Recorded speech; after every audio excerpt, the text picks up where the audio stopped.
It's sure of that with a magnificent 4-2 win over their nearest rivals, Chester, in front of a 12,000-strong crowd at the county ground. And afterwards, there were celebrations that many will long remember, no doubt. Our man at the match was David Garmston. It was Swindon's biggest gate of the season, and what an extraordinary game the crowd was to witness. 6 goals, a twice-taken penalty, and a missed spot kick.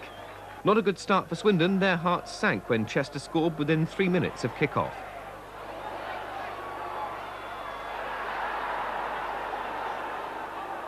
It took Swindon another 40 minutes to get that equaliser in.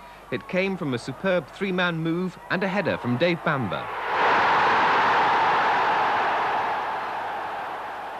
Then, seconds before the interval, a penalty for Chester.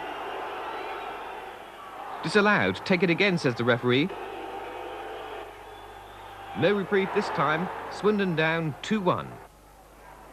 The second half and a new look for Swindon. Dave Bamber used his head again from a coin cross.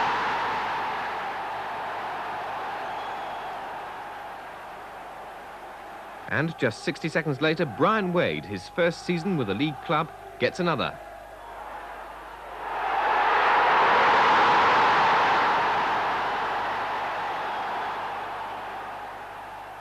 And just to make absolutely sure, Lee Bernard went on to make it 4 in the 67th minute. A final whistle and the Swindon fans could contain themselves no longer. On the pitch they ran to cheer and applaud the side, which was going up.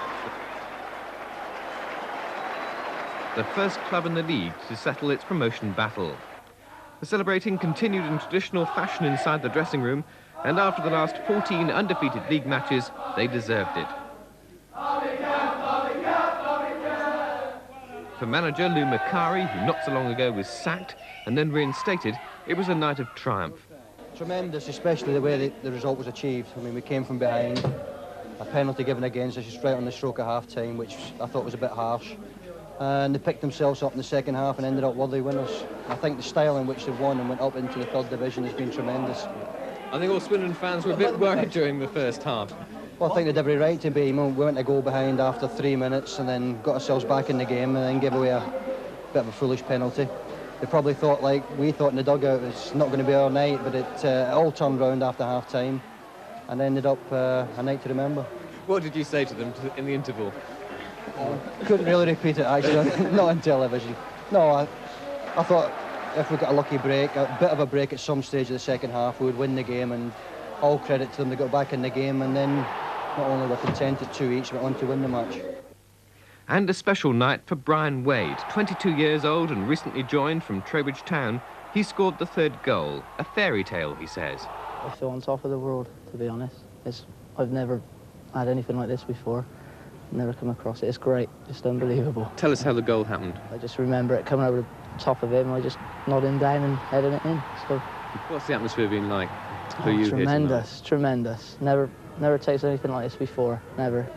Well, I think when the final whistle went, I think the scenes were scenes to remember for the rest of your life, and I'm delighted for the people who have followed Swindon throughout the mostly bad years that have been here tonight. I think it was 12,000 something.